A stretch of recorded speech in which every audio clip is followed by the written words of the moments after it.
Agut Chodesh und Agut Erev Shabbos Parshas Tazria Metzora. You know, the names of the portions, Tazria and Metzora Tazria means to conceive and to give birth. Metzora is one of the names of Mashiach. Mashiach is actually called the leopard, the Metzora of the house of Rebbe. Tazria Metzora means that this is the Parsha, this is the weekly portion in which we conceive and give birth to Mashiach. How do we conceive and give birth to Mashiach? One of the themes that the Rebbe mentioned time and again is that even if the Jewish people have no other merit other than the fact that we continuously and deeply anticipate his arrival, this in itself will justify and will bring about Mashiach's coming mamish now, as we say in the prayers. Es tzemach David avdecha meheiras atzmiach, right? The blessing about the sprouting of, the giving birth of, the revelation of Mashiach. And we conclude that blessing by saying, you know why he's going to come? Meheira, meaning now, ki liyishuascha kivinu kol hayom. Because for your salvation, we awaited, we believed, we had faith, we had trust, we had certainty during the whole day. Our emunah and bitachon in the imminent coming of Mashiach is that which actually brings about the coming of Mashiach now mamish. So speaking about feeling and having faith and awaiting and anticipating, and how do we arouse amongst ourselves even such a greater faith and emunah and bitachon, and this is particularly good to dwell about now that we are just a few days off Koyach Nisan. We are already in the 30th year. That means 29 years plus ago. Chav Ches Nisan was the night that the Rebbe told us that it is our responsibility to mamash bring Mashiach. And as it says in Pirkei Avos, ben shloishim lekoyach mamash. Ben shloishim means that we are in the 30th year of koyach, of Chav Ches Nisan. So we really have the koyach now of making it happen.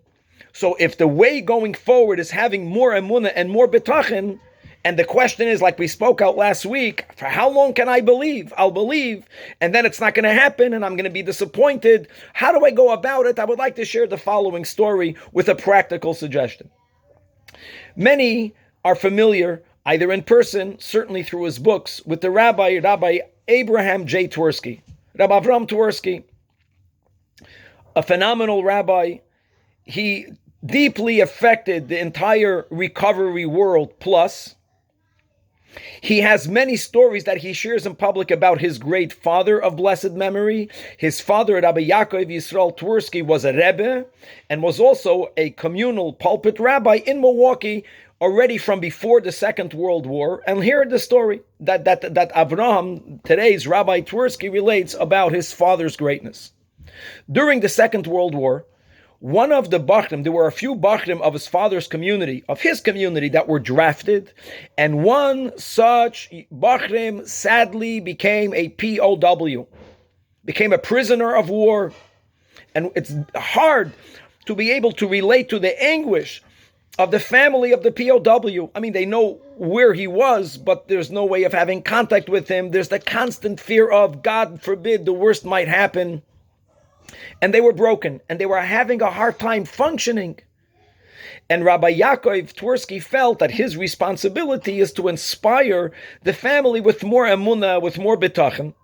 And he took it upon himself that every Matzah Shabbos, until when, God willing, that soldier, that yeshiva bacher, their son, their sibling is going to come home, he went and he visited that family an hour into Matzah Shabbos. So Matzah Shabbos, Havdalah, approximately an hour, Rabbi Twersky went to visit the family to speak words of inspiration, to help them, to help them feel the emunah and the bitachon that indeed their son will come home. For over 2 years, Rabbi Yaakov Twersky visited this family every Matzah Shabbos. After 2 years, the family got the amazing news that their son was released. And he went first to an army base, and he was debriefed. And in the army base, the POW, the ex-POW, calls up Rabbi Twersky. What happened when he got to his army base? For 2 years, every single Matzah Shabbos, Rabbi Yaakov Twersky wrote a letter to this soldier. And so when he was released, he had a pile this high of all of the letters. I mean, the letters were very short. It was him basically saying that I hope you're well. I hope that you're reading the letter, which means you're already freed. And I'm going to visit your family. The content was very short.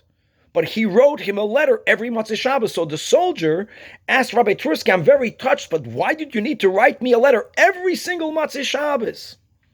So responded Rabbi Yaakov Twersky that I went to your family an hour after Shabbos to inspire them that they should have more faith, that you will indeed return well.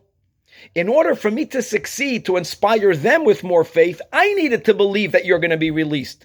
I needed to have more emunah and bitachon, that things will turn out good for you. And in order for me to feel the faith, to experience the trust and the bitachon, I needed to take an action. And my action was, I wrote you a letter. I wrote you a letter on the premise that you will read the letter. That means that you will be freed. And it's not the way people think, that when I'll feel it, when I'll believe in it, then I'll do it. It's the other way around. You take the action.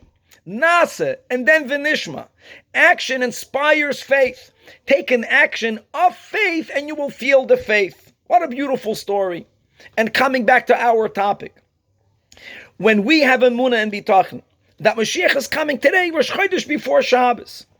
Now, like as the Alter Rebbe says in next Perek Tanya that we are about to learn in Chitas, Noide b'sha'arim bayla kol chad v'chad lefum shiur delay. Everyone knows where they're at.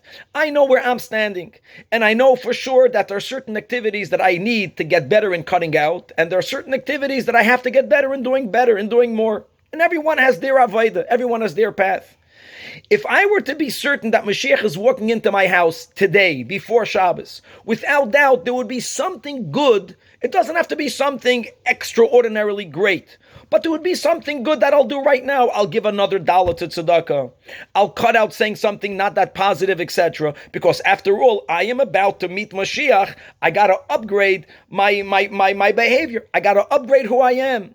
And Hashem should help us that if we, every day, we think about the reality that Mashiach is about to come, and we take an action, whatever the action is, do something little, but do something. You know, many people, when they give tzedakah, they give it in the merit of Rav Meir Balanes. You know what? Give tzedakah in the merit of the imminent coming of Mashiach. L'schus Mashiach tzidkenu. Learn epis avar Torah l'schus Mashiach tzidkenu. Cut out something that should be cut out because Mashiach is about to enter my life, and would it not be better for him to see me when that is not part of my life, etc. When we take an action that's related to the fact that Mashiach is coming, that will inspire us to believe more and to feel the emunah and to feel the bitachon, and that will add noch in our simcha and the joy of the imminent coming of Mashiach. And as the Rebbe taught us, that indeed when there is ki liyishuascha kivinu kol hayom, that when we bring forth our hope for the imminent salvation, that in itself will for sure bring about